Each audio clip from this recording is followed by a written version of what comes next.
Hello दोस्तों, आज है 13 नवंबर 2025 दिन गुरुवार का। हिंदी तिथि मार्गशीर्ष कृष्ण नवमी। और आइए बात करते हैं आज के मुख्य समाचार, बड़ी खबरें, देश और दुनिया का ताजा अपडेट लेकर हाजिर हो गए हैं। आज का ये वीडियो भी बहुत ही महत्वपूर्ण होने वाला है। बड़े बड़े अपडेट जानेंगे, किसान भाइयों के लिए, युवाओं के लिए, बड़े बुजुर्गों के लिए, पढ़ने वाले बच्चों के लिए, माता और बहनों के लिए काफी सारी काम की बड़ी खबरें आई है। और हाँ दोस्तों, वीडियो को आप लाइक और शेयर जरूर कीजिएगा। वीडियो को जब आप लाइक और शेयर करते हैं ना, तो हमें बहुत ज्यादा मोटिवेशन मिलता है और हर रोज हम आपके लिए और ज्यादा से ज्यादा मेहनत करने के लिए प्रेरित होते हैं। तो प्लीज आप वीडियो को लाइक और शेयर जरूर करिएगा। खबरों में सबसे पहले आपको बताएं, दिल्ली ब्लास्ट केस में बड़ा खुलासा हुआ है। धमाके वाली जो i20 कार थी ना दोस्तों, उसमें आतंकी उमर मौजूद था। डीएनए टेस्ट में शव की शिनाख्त हो गई है। कुल मिलाकर दिल्ली में लाल किले के पास 10 नवंबर को हुए आतंकी हमले की जांच जैसे जैसे आगे बढ़ रही है, नए नए तथ्य निकलकर सामने आ रहे हैं। जांच में ये बड़ा खुलासा हुआ है। पुलिस और फोरेंसिक टीम ने बुधवार देर रात ये पुष्टि की कि विस्फोटक से लदी हुंडई i20 कार में मौजूद शख्स कोई और नहीं बल्कि आतंकी डॉक्टर उमर नबी ही था। कार के मलबे से मिले जले हुए बॉडी का डीएनए टेस्ट उमर के परिवार के सदस्यों के सैंपल से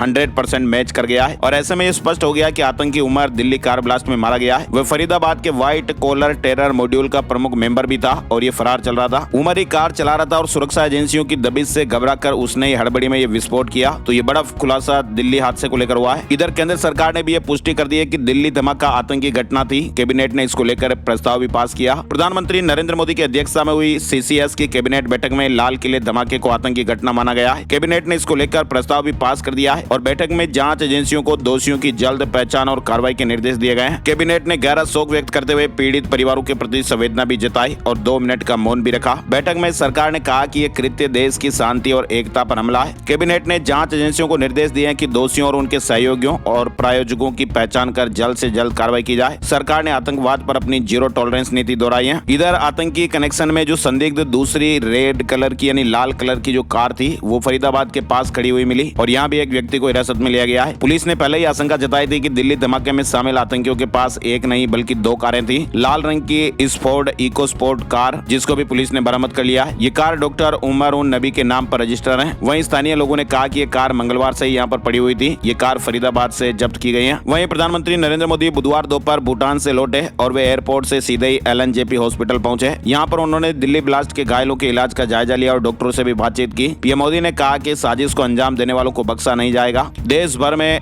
रेलवे स्टेशन और मॉलों में धमाकों की इनकी साजिश थी बदमाशों की। मीडिया रिपोर्ट्स के मुताबिक दिल्ली के Lal Qila, India gate, constitution club और गौरी शंकर मंदिर जैसी जगह पर धमाके किए जाने थे। आतंकियों के टारगेट पर गुरुग्राम और फरीदाबाद के साथ ही देश भर के रेलवे स्टेशन और बड़े बड़े मॉल्स भी थे। जांच एजेंसियों का कहना है कि वे धार्मिक स्थलों पर हमला कर हमारे देश में सांप्रदायिक तनाव फैलाना चाहते थे और इसके लिए आतंकवादियों ने कश्मीर के पुलवामा, शोपियां और अनंतनाग के डॉक्टरों को चुना ताकि वे बिना रोक टोक कहीं भी जा सके। पीएम मोदी ने सुरक्षा मामलों की कैबिनेट कमेटी की बैठक के लिए अमित शाह, NSA, डोभाल और राजनाथ सिंह भी मौजूद रहे। चलिए आगे बढ़ते हैं। बड़ी खबर आप देखिए, इस्लामाबाद धमाके से जुड़ी हुई खबर आ रही है। शहबाज शरीफ के लगाए आरोपों को भारत ने खारिज किया और कहा कि पीएम बौखला गए हैं। दरअसल पाकिस्तान ने इस्लामाबाद में हुए बम धमाके का आरोप भारत पर लगाया है, जिसे भारत ने निराधार और बेबुनियाद बताते हुए खारिज कर दिया है। विदेश मंत्रालय ने इसे पाकिस्तान के नेतृत्व की पूर्व नियोजित चाल बताया। विदेश मंत्रालय के प्रवक्ता रणधीर जायसवाल ने कहा कि भारत साफ तौर से बौखला है। पाकिस्तानी नेतृत्व द्वारा लगाए जा रहे निराधार और निराधार आरोपों को स्पष्ट रूप से खारिज करता है। ये पाकिस्तान की एक गलत चाल है। इधर आप देखिए, आतंकी नेटवर्क पर करारी चोट।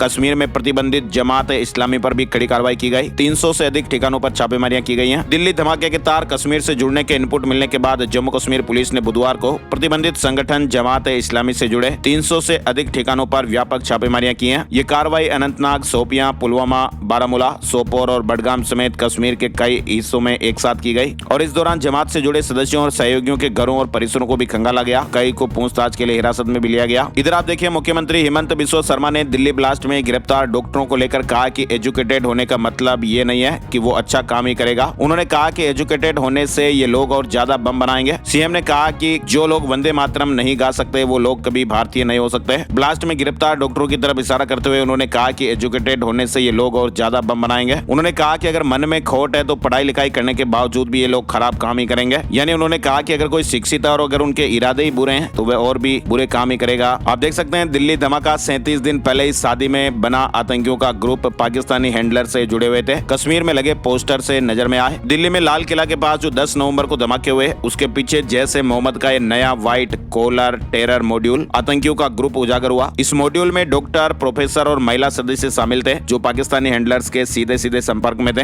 जांच में यह भी पता चला कि ये नेटवर्क मेडिकल प्रोफेशन और शैक्षणिक संस्थानों की आड़ में काम कर रहा था और हरियाणा के फरीदाबाद, जम्मू कश्मीर के पुलवामा और यूपी के सहारनपुर समेत कई इलाकों से ये जुड़ा हुआ था। इसकी शुरुआत धमाके से 37 दिन पहले 4 अक्टूबर को सहारनपुर में एक शादी से हुई थी। इसके बाद ग्रुप ने फौजियों को धमकाने वाले पोस्टर, हथियार, विस्फोटक और फंडिंग के नेटवर्क तैयार करने शुरू किए। सुरक्षा एजेंसियों को कश्मीर में 19 अक्टूबर को जैश के पोस्टर दिखने से मॉड्यूल के एक्टिव होने का सुराग मिला। जम्मू कश्मीर में आप देखिए सुरक्षा बलों को बड़ी कामयाबी मिली है। कुपवाड़ा जिले से 6 ग्रेनेड भी बरामद किए गए हैं। इधर कंगना रनौत पर राजद्रोह का केस चलेगा, बड़ी खबर आई है। आगरा में कंगना रनौत के खिलाफ किसानों के अपमान और राजद्रोह का केस चलेगा। स्पेशल जज MP MLA लोकेश कुमार की कोर्ट में बुधवार को सुनवाई हुई और इसमें कोर्ट ने कंगना के खिलाफ दायर रिवीजन याचिका स्वीकार कर ली। कोर्ट ने कहा कि जिस निचली अदालत ने कंगना के केस को खारिज किया था, अब उसी कोर्ट में सुनवाई होगी। एक्टर ने कहा था कि किसान आंदोलन में रेप, मर्डर हुए और अब इसी मामले में आगरा कोर्ट में सुनवाई चलेगी और राजद्रोह का केस चलेगा। इधर आप देखिए सेकंड हैंड कार खरीदने वाले दिल्ली ब्लास्ट से एक सबक जरूर ले लें। बिना नाम ट्रांसफर के दिल्ली में 30% के लगभग गाड़ियां चल रही हैं, यानी दिल्ली में 30% से ज्यादा सेकंड हैंड गाड़ियां असली मालिक के नाम पर चल रही हैं। विशेषज्ञ मानते हैं कि कागजात पूरे होने पर गाड़ियां बिना रोक टोक चल रही हैं, जिससे अपराध बढ़ रहे हैं। परिवहन विशेषज्ञ के अनुसार वाहन खरीदने पर रजिस्ट्रेशन, पंजीकरण अनिवार्य होना चाहिए और ऐसा न करने पर चालान होना चाहिए। बिना रजिस्ट्रेशन कराए वाहन खरीदना, बेचना भी खतरनाक हो सकता है। इधर दिल्ली में ट्रैफिक चालान माफी योजना लाने की एक तैयारी हो रही है। 10 साल पुराने चालानों पर 70% तक छूट मिल सकती है, ऐसे अपडेट्स आ रहे हैं। वहीं आपको बताएं, अभी हाल ही में दिल्ली में हुए बम धमाकों की जांच तो चल ही रही है, लेकिन इसी बीच बुधवार की दोपहर 3:30 बजे इंडिगो एयरलाइंस को एक ईमेल के जरिए 5 अंतर्राष्ट्रीय हवाई अड्डों को बम से उड़ाने की धमकी मिली। इंडिगो को भेजे गए मेल में दी गई धमकी 5 हवाई अड्डों को बम से उड़ाने से संबंधित थी और ये हवाई अड्डे दिल्ली, मुंबई, चेन्नई, त्रिवेंद्रम और हैदराबाद। धमकी मिलने के बाद हड़कंप मच गया और जांच शुरू हुई। हालांकि ये मेल कहां से और किसने भेजा, अभी जांच के बातें चल रही हैं। हालांकि घटनास्थलों की जांच के बाद ये अफवाह साबित हुई। चलिए आगे बढ़ते हैं। बड़ी खबर देखिए, न्यू फास्टैग रूल से जुड़ी हुई है। 15 नवंबर से फास्टैग के नए नियम लागू होने वाले हैं। देश भर में 15 नवंबर 2025 से टोल भुगतान के नए नियम लागू होने वाले हैं। सरकार ने फास्टैग सिस्टम को और बेहतर बनाने और डिजिटल पेमेंट को बढ़ावा देने के लिए टोल चार्जिंग स्ट्रक्चर में बदलाव किया है। अब अगर आपका फास्टैग इनएक्टिव है, बैलेंस खत्म है या टैग नहीं लगा हुआ है, तो आपको पहले से अलग तरीके से चार्ज किया जाएगा। यानी नए नियम के तहत दोस्तों बदलेगा क्या? नए नियम के तहत अगर कोई वाहन बिना एक्टिव फास्टैग के टोल प्लाजा पार करता है तो कैश पेमेंट करने पर 2 गुना टोल चार्ज लगेगा। UPI या डिजिटल पेमेंट करने पर 1.25 गुना चार्ज लगेगा। एक्टिव फास्टैग यूजर्स के लिए रेट पहले की तरह ही रहेंगे। तो आपको जो बात ध्यान में रखनी है वो ये है कि गलती से अगर आपको पता नहीं है और फास्टैग स्कैन नहीं हो रहा है, एक्टिव नहीं है, तो आपको करना क्या है दोस्तों कि कैश भुगतान नहीं करना है, बल्कि आपको UPI से पेमेंट करना है। इससे आपके क्या चार्ज बचेगा, 1.25 गुना चार्ज ही लगेगा। देश भर में 15 नवंबर से ये नियम लागू होने वाला है। चलिए बड़ी खबर देखिए, कैबिनेट ने फैसला लिया है। निर्यात प्रोत्साहन के लिए 45,000 करोड़ का बूस्टर डोज मिलेगा। रोजगार परक सेक्टर पर फोकस किया जाएगा। निर्यात प्रोत्साहन के लिए 45,000 करोड़ रुपए।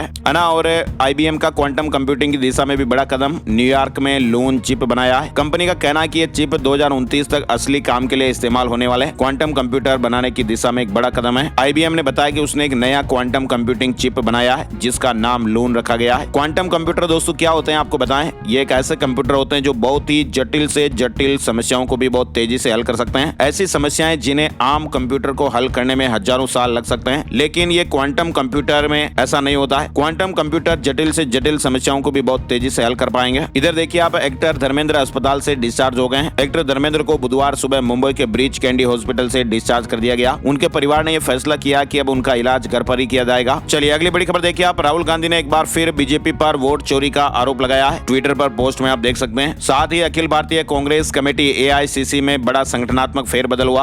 अध्यक्ष खड़गे और राहुल गांधी की मंजूरी से 9 नए AICC सचिव नियुक्त किए गए। बड़े पैमाने पर यह फेरबदल हुआ। वहीं बिहार के एग्जिट पोल पर तेज प्रताप यादव ने कहा कि मैं एग्जिट पोल को नहीं मानता हूं, ये कभी बढ़ा देता है कभी घटा देता है। मेरा सीट निकल रहा है, मैं महुआ सीट जीत रहा हूं। हम जश्न की तैयारी नहीं है, हम काम की तैयारी करते हैं। बिहार का एग्जिट पोल आ चुका, आपको पता ही होगा, कल वाले वीडियो में भी हमने आपको बताया था। फिलहाल लेटेस्ट ताजा अपडेट ये है कि 18 एजेंसियों के सर्वे में फिर से NDA की सरकार बनती दिख रही है। 153 सीटों के साथ स्पष्ट बहुमत मिलता दिख रहा है। महागठबंधन को 85 सीटें मिलती दिख रही हैं। बहुमत के लिए 122 सीटें और कुल सीटें 243 हैं। तो 18 एग्जिट पोल का जो पोल ऑफ पोल्स हैं वो आप देखिए, NDA 153 सीटें, महागठबंधन 85 और अन्य के खाते में 5 सीटें जाती दिख रही हैं। चलिए आगे बढ़ते हैं। बड़ी खबर, फेक वेबसाइट, फर्जी सपोर्ट नंबर और 170 करोड़ की ठगी। जी हाँ, कोइनबेस स्कैम को लेकर ये बड़ी खबर आई है। ईडी ने एक बड़ी कार्रवाई करते हुए लगभग 22 करोड़ रुपए की संपत्तियों को जब्त किया है। ये कार्रवाई कोइनबेस फिशिंग स्कैम मामले में की गई है। इधर आपको बताएं, तिरुपति मंदिर में लाखों भक्तों को प्रतिदिन लड्डू प्रसाद बांटा जाता है और इस प्रसाद को बेहद पवित्र और शुद्ध माना जाता है। लेकिन दोस्तों एसआईटी की जांच में ये सामने आया कि लड्डू बनाने में इस्तेमाल होने वाले 90% से अधिक घी में मिलावट थी। तिरुमला तिरुपति देवस्थानम में मिलावटी घी के इस्तेमाल से जुड़े मामले में ये नया खुलासा हुआ है। ये मामला सिर्फ मंदिर या श्रद्धालुओं की आस्था से जुड़ा हुआ नहीं है, बल्कि देश भर में खाद्य सुरक्षा और ईमानदारी पर भी गंभीर सवाल उठा रहा है। जांच में ये पता चला कि साल 2019 से 2024 के बीच मंदिर को करीब 68 लाख किलो मिलावटी घी की सप्लाई की गई थी, जिसकी कीमत लगभग 250 करोड़ रुपए है। जांच एजेंसियों ने खुलासा किया कि मिलावटी घी उत्तराखंड की एक डेयरी से भेजा गया था। अलग अलग तरीकों से नकली घी तैयार हो रहा था। और तो और आपको बताएं, इस घी में जानवरों की चर्बी तक मिलाई गई थी। साथ ही आपको बताएं, मीडिया रिपोर्ट्स में एक और बड़ा खुलासा भी किया गया है। कहा गया कि घी में जानवरों की चर्बी तक मिलाई गई थी और मीडिया रिपोर्ट्स में यह भी बताया गया कि मिलावटी घी का यह मामला इसलिए भी तूल पकड़ता हुआ जा रहा है क्योंकि सीबीआई और एफएसएसएआई की जांच में ये सामने आया कि इस घी में जानवरों की चर्बी तक मिलाई गई थी। गुजरात की एक लैब की रिपोर्ट में यह भी पाया गया कि एआर डेयरी के घी में मछली का तेल, बीफ टेलो और लाड जैसे पदार्थ मिले हुए थे।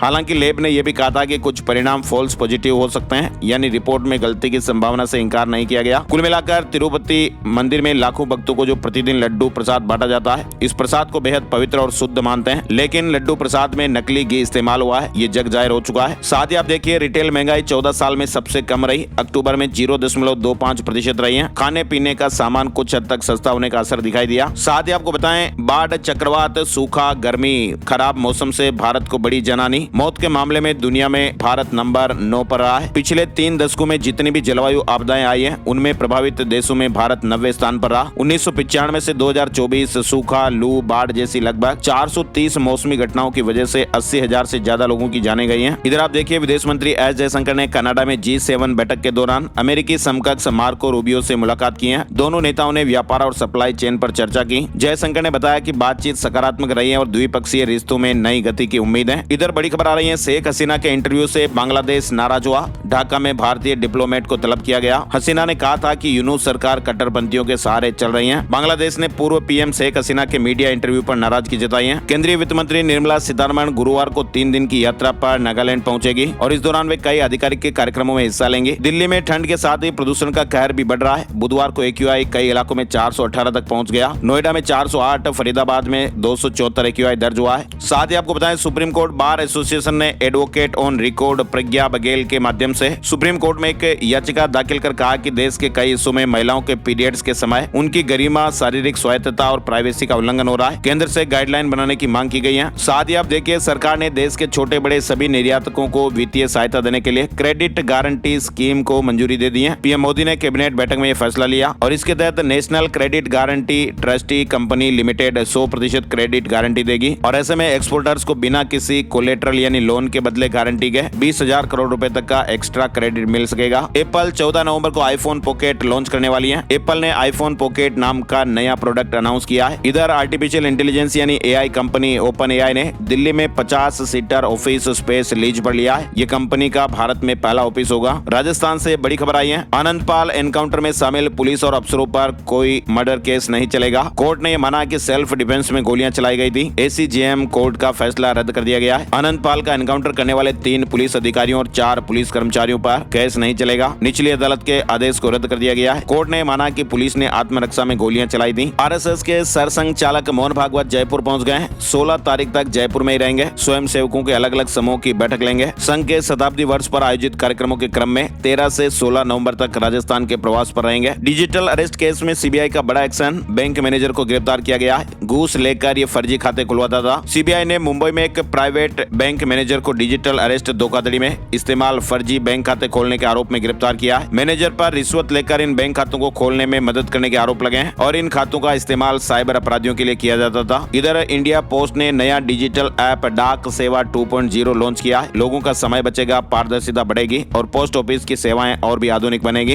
पोस्ट ऑफिस ने इस कदम को अब पॉकेट में पोस्ट ऑफिस नाम दिया है। फेसबुक से जुड़ी एक बड़ी खबर आ रही है, फेसबुक अपने लाइक और कमेंट बटन को हटाने वाला है। मेटा ने यह घोषणा की है कि एक्सटर्नल वेबसाइट से फेसबुक लाइक और कमेंट बटन को हटाया जाएगा। एक्सटर्नल वेबसाइट का मतलब दोस्तों, जिन ब्लॉग या शॉपिंग पोर्टल या वेब पेज पर फेसबुक पोस्ट एम्बेड है, उनसे कमेंट और लाइक बटन गायब हो जाएंगे। 10 फरवरी 2026 से ये अपडेट देखने को मिलेगा। यूपी से बड़ी खबर में देखिए, यूपी में महिलाएं बेफिक्र होकर नाइट ड्यूटी कर पाएंगी। योगी सरकार ने बड़ा अपडेट दिया है। घर की महिलाएं जब भी नौकरी के लिए बाहर होती हैं तो घर वालों को चिंता रहती है जब तक कि वो सुरक्षित सुरक्षित घर नहीं लौटाती। योगी सरकार ने केवल एक फैसले से प्रदेश की करोड़ों महिलाओं, माताओं, बहनों और 5 करोड़ से ज्यादा परिवारों को चिंता मुक्त किया है। योगी सरकार के फैसले के मुताबिक अब नाइट शिफ्ट में शाम 7 बजे से सुबह 6 बजे तक काम करने के लिए यूपी की महिलाओं की सहमति लेना अनिवार्य है। यानी महिलाएं जब अपनी सहमति देंगी तभी उनसे नाइट शिफ्ट में काम कराया जा सकेगा। इसके अलावा कारखानों में सुरक्षा, स्वास्थ्य और परिवहन सुविधाएं, साथ ही सीसीटीवी निगरानी रहेगी। सुरक्षा गार्डों की तैनाती भी अनिवार्य की गई है। यूपी में मदरसा शिक्षकों की नियुक्ति में नियम बदले, अब शिक्षा चयन आयोग करेगा इनकी भर्ती। यूपी के सरकारी अनुदान पाए मदरसों में शिक्षकों की नियुक्ति में बड़ा बदलाव किया गया है। इस बदलाव को कैबिनेट में रखा जाएगा। यूपी में अनुदानित मदरसों में अब उनका मैनेजमेंट शिक्षकों की भर्ती नहीं कर पाएगा। भर्ती का यह अधिकार उत्तर प्रदेश शिक्षा सेवा चयन आयोग को दिया जाएगा। इधर आपको बताएं, वर्ल्ड कप विजेता दीप्ति शर्मा गुरुवार को आगरा पहुंचेंगी और इस दौरान दीप्ति का भव्य स्वागत किया जाएगा। उत्तर प्रदेश से एक और बड़ी खबर देखिए, बरेली के पीलीभीत बाईपास रोड पर प्रस्तावित टाउनशिप के विकास के लिए बरेली विकास प्राधिकरण ने तैयारियां तेज कर दी हैं और इसके लिए 15 नवंबर को बीडीए बोर्ड की बैठक भी बुलाई गई है। 2275 किसान भाइयों से भूमि खरीदने का कार्य शुरू किया जाएगा। साथ ही उत्तर प्रदेश सरकार ने औद्योगिक इकाइयों के निरीक्षण के लिए नई जोखिम आधारित प्रणाली लागू की है। कम जोखिम वाली इकाइयों का निरीक्षण अब 5 साल में एक बार होगा, जबकि मध्यम जोखिम वाली इकाइयों का निरीक्षण थर्ड पार्टी ऑडिट से होगा। स्टार्टअप को 10 साल तक छूट दी गई है। वहीं गौतम बुद्ध नगर जिला न्यायालय परिसर में उत्तर प्रदेश का पहला ब्लड नमूना संग्रहण केंद्र शुरू किया गया। ये केंद्र वकीलों और कर्मचारियों के लिए रक्त नमूने एकत्र करने की सुविधा प्रदान करेगा। साथ ही बिहार सरकार ने राज्य अध्यापक पुरस्कार और मुख्यमंत्री अध्यापक पुरस्कार के लिए ऑनलाइन आवेदन आमंत्रित किए हैं। योग्य शिक्षक आधिकारिक वेबसाइट के माध्यम से आवेदन कर सकते हैं। उत्तराखंड से बड़ी खबर आप देखिए, उत्तराखंड प्रदेश में पहली बार देवभूमि परिवार योजना के लागू होने से पात्र परिवारों को सरकारी योजनाओं का लाभ मिलेगा। अब तक योजनाओं का लाभ लेने वाले अपात्र बाहर हो जाएंगे। परिवार पहचान पत्र बनने के बाद सरकार के पास प्रत्येक परिवार के बारे में जानकारी भी होगी कि वह किस किस सरकारी योजना का लाभ ले रहा है। इधर उत्तराखंड में समान नागरिक संहिता के तहत लिव इन संबंधों से जुड़े नियमों में बदलाव किए गए हैं। अब जोड़ों को माता पिता को जानकारी देना अनिवार्य नहीं है और पुलिस को भी केवल सूचना के लिए जानकारी दी जाएगी। विवाह पंजीकरण के लिए अन्य पहचान पत्र भी मान्य होंगे। ये संशोधन उच्च न्यायालय में दायर याचिकाओं के बाद किया गया है। इधर आपको बताएं, कर्मचारी भविष्य निधि संगठन यानी ईपीएफओ ने श्रमिकों को सामाजिक सुरक्षा कवरेज देने के लिए कर्मचारी नामांकन अभियान 2025 शुरू किया है। वहीं आपको बताएं, बागेश्वर धाम सरकार धीरेन्द्र शास्त्री की सनातन एकता यात्रा उत्तर प्रदेश में प्रवेश कर रही है। मथुरा में उनके भव्य स्वागत की तैयारियां जोरों पर हैं। सुरक्षा के कड़े इंतजाम भी किए गए हैं। वरिष्ठ अधिकारियों ने सभी पुलिस कर्मियों को दिशा निर्देश दिए हैं। 13 नवंबर से 16 नवंबर तक 4 दिन मथुरा पदयात्रा। मथुरा जिले में रहने वाली किसी भी सुरक्षा चूक से बचने के लिए प्रशासन पूरे अलर्ट पर है। वहीं हरियाणा में आईपीएस जान देने के मामले में सीबीआई को नहीं सौंपी जाएगी जांच। हाईकोर्ट ने याचिका खारिज कर दी है और कहा कि चंडीगढ़ पुलिस की जांच पर शक का कोई आधार नहीं। इधर यूट्यूबर ज्योति मल्होत्रा जमानत के लिए हाईकोर्ट पहुंच गई है। पाकिस्तान के लिए जासूसी के आरोप में गिरफ्तार हिसार की यूट्यूबर ज्योति मल्होत्रा ने जमानत के लिए पंजाब एंड हरियाणा हाईकोर्ट में याचिका लगाई है। पंजाब हरियाणा हाईकोर्ट ने हरियाणा सरकार को नए वक्फ बोर्ड गठन के आदेश दिए हैं। कोर्ट ने सरकार को 3 महीने में नए नोटिफिकेशन जारी करने को कहा है। नया वक्फ बोर्ड एक्ट 2025 के तहत गठित किया जाएगा। इधर आपको बताएं, पंजाब रोडवेज की बसों के पहिए थम सकते हैं। यूनियन ने हड़ताल की चेतावनी दी है। Punjab roadways PUNBUS PRTC contract workers union ने एक बार फिर से चक्का जाम करने की चेतावनी दी है। यूनियन के बुधवार को संयुक्त सचिव के साथ मांगों को लेकर बैठक हुई, लेकिन कोई सहमति नहीं बन पाई है। ऐसे में पंजाब रोडवेज पनबस और पीआरटीसी कॉन्ट्रैक्ट वर्कर्स यूनियन ने किलोमीटर स्कीम के खिलाफ 17 नवंबर को 12 बजे से हड़ताल की चेतावनी दी है। साथ ही 18 नवंबर को सीएम आवास के घेराव का भी ऐलान किया है। वहीं पंजाब में आप देखिए, पराली के मामले 4,500 पार आयोग ने एक्शन लिया है। 8 जिलों के डीसी और एसएसपी को नोटिस जारी किए गए हैं। पंजाब सरकार ने मुख्यमंत्री तीर्थ यात्रा योजना के तहत बुजुर्गों को स्वर्ण मंदिर समेत अमृतसर के धार्मिक स्थलों के दर्शन कराने के लिए बसों का पहला जत्था रवाना किया। यात्रा में श्रद्धालुओं के लिए मुफ्त आवास, भोजन और यात्रा की सुविधाएं दी गई हैं। पेंशनरों के लिए पंजाब सरकार ने आयोजित किया पेंशनर सेवा मेला। 13 से 15 नवंबर को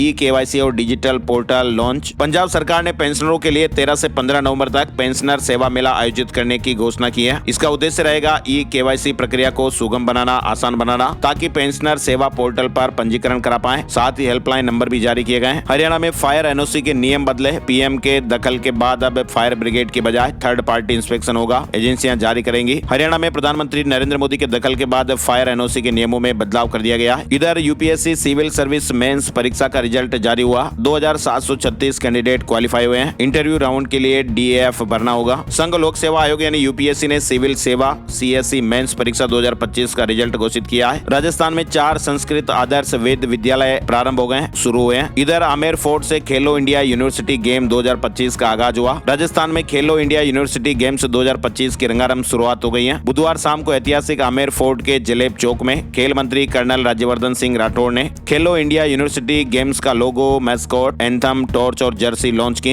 इन गेम्स का आयोजन 24 नवंबर से 5 दिसंबर 2025 तक जयपुर, उदयपुर, जोधपुर, कोटा, अजमेर, भरतपुर और बीकानेर में किया जाएगा, जिसमें देश भर के 7000 से ज्यादा खिलाड़ी और स्टाफ हिस्सा लेंगे। इधर आपको बताएं, राजस्थान के भीलवाड़ा में रत्नागर ग्रुप पर इनकम टैक्स विभाग की रेड हुई है। टैक्स चोरी में हुई फैक्ट्री और ऑफिस की जांच। कुल मिलाकर राजस्थान के 3 शहरों में 35 ठिकानों पर इनकम टैक्स की रेड हुई है। भीलवाड़ा में रत्नागर ग्रुप, सीकर में खंडेलवाल ट्रेडिंग कंपनी और सालासर ट्रेडिंग कॉर्पोरेशन पर छापेमारियां हुई। जयपुर में मटर के दाम 260 रुपए किलो तक पहुंच गए हैं। बड़ी मात्रा में हरी सब्जियां मंडी में आ रही हैं, फिर भी पालक और गोभी के दाम बढ़े हुए हैं। साथ ही आपको बताएं, देश भर के 300 से ज्यादा कैंसर रोग विशेषज्ञ 15 और 16 नवंबर को बीकानेर में रहेंगे। ये डॉक्टर्स इस दौरान बीकानेर में हीमेटोलॉजी और बोन मेरो कैंसर से जुड़े कई मुद्दों पर अपने रिसर्च पेपर की जानकारियां देंगे। गर्भवती महिलाओं में इंजेक्शन से दूर हो जाएगी एनीमिया की कमी। एफसीएम इंजेक्शन से हीमोग्लोबिन लेवल बढ़ेगा। साथ ही बड़ी खबर देखिए, राजस्थान में विधायकों की कड़ी आपत्ति के बाद अब 352 पंचायत समितियों में प्रधानों के प्रशासक बनाने की फाइल सरकार के पास अटक गई है। अभी प्रदेश के 11,000 ग्राम पंचायतों में सरपंचों को प्रशासक और पूर्व सदस्यों को प्रशासनिक कमेटी की जिम्मेदारियां दी गई हैं। इधर मध्य प्रदेश से बड़ी खबर देखिए, 40 साल पुराने बांधों के गेट और फुट ओवर ब्रिज अपग्रेड किए जाएंगे। केरवा डैम की घटना के बाद ये फैसला लिया गया है।